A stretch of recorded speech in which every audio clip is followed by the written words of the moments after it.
ఏరు దాటేదాకా ఓడమల్లన్న ఏరు దాటాక ఓడమల్లన్న అనే సామెత ఏపీ గవర్నర్ ప్రసంగం గుర్తుకు తెస్తుంది.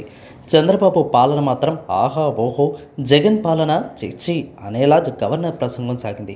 అధికారంలోకి వచ్చిన మొదలు మేనిఫెస్టోను భగవద్గీత, ఖురాన్, బైబిల్గా భావించి దానిని అమలు కోసం వైఎస్ జగన్ తప్పించారు. ఏనాడు తమ ముందున్న పాలకులు రాష్ట్ర ఖజానాలో కేవలం 100 కోట్లు మాత్రమే మిగిల్చి వెళ్లారని వీధి ఏడ్పులు ఏడవలేదు. అలాగే 2 ఏళ్లు కరోనా మహమ్మారి ఆర్థిక వ్యవస్థను విధ్వంసం చేసిన ప్రజలకు ఇచ్చిన హామీని నెరవేర్చాలనే పట్టుదలతో ముందుకు సాగారు. సంక్షేమ పథకాన్ని కరోనా సమయంలో కూడా నిలుపకుండా అమలు చేసిన ముఖ్యమంత్రిగా వైఎస్ జగన్ మంచి పేరు తెచ్చుకున్నారు. ఈ క్రమంలో కొన్ని వర్గాలకు ఆయన చెడ్డయ్యారు. తాజాగా గవర్నర్ ప్రసంగం వింటే జగన్ ఎంత పిచ్చోడనే జాలి కలుగుతుంది.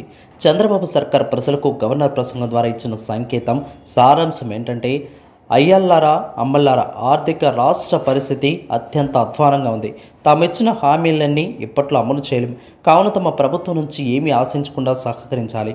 రాష్ట్ర ఆర్థిక పరిస్థితి బాగోలేదని ఇప్పుడే చంద్రబాబు, పవన్ కళ్యాణ్ కొత్తగా కనుక్కున్నట్లుగా గవర్నర్ ప్రసంగం ఉంది. జగన్ పాలనలో రాష్ట్రం అప్పుల పాలైందని ఒకవైపు తీవ్రంగా విమర్శిస్తున్నారని, మరి ఏ విధంగా వైసీపీ కంటే 2 సంక్షేమ పథకాలను అందిస్తామని చెప్తున్నారని ప్రశ్నిస్తే, సంపద సృష్టిస్తామని చంద్రబాబు దబాయించిన సంగతి వాస్తవం కాదా?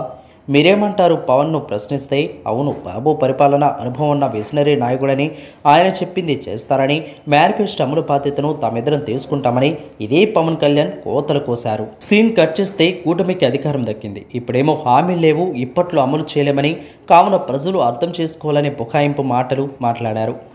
ఇక ఈ పరిణామాలని చూస్తే జగన్ని పిచ్చోడనోలా లేక అమాయకుడు అనుకోవాలో అర్థం కాని పరిస్థితి. మాట ఇస్తే కట్టుబడి ఉండాలనే తాపత్రయం, అలివిని కాని హామీలను ఇవ్వలేనంటూ మొండిగా వ్యవహరించారు. రాష్ట్ర బడ్జెట్ గురించి లెక్కేసి మరీ తాను ఈ మేరకు మాత్రమే చేయగలనని వాస్తవాలు చెప్పారు. ఇక జనానికి రాష్ట్ర బడ్జెట్తోనూ వాస్తవాలతోనూ పని లేదని జగన్ గ్రహించలేకపోయారు.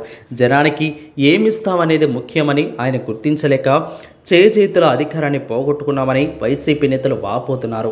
రైతులకు ₹1,00,000 వరకు రుణమాఫీ ప్రకటించాలని, అలాగే పెన్షనర్లకు ₹4,000 ఇస్తామని మేనిఫెస్టోలో చెప్పాలని సొంత పార్టీ నేతలు నెత్తినోరు కొట్టుకొని చెప్పినా జగన్ వినిపించుకోకుండా తాను పట్టిన కుందేలకు 3 కాళ్ళని భీష్మించుకొని కూర్చున్నారు. రాజకీయాల్లో నిజాయితీ ఉండదని, ప్రజలు దాన్ని కోరుకోరని సంగతి జగన్కు తెలియక అమాయకంగా ఏవేవో మాట్లాడుతున్నారని చంద్రబాబు నవ్వుకున్నారు.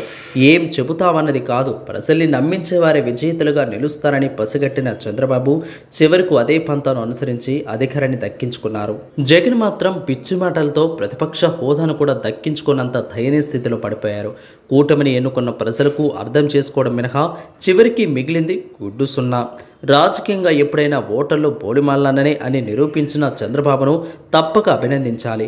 ఎందుకంటే నిజాయితీ, మాట ఇస్తే నిలబడ్డామన్న మూర్ఖపు చేష్టలతో పరాజితుడిగా మిగలడం కంటే మోసగించైన విజేతగా నిలిచిన వాడే గొప్ప.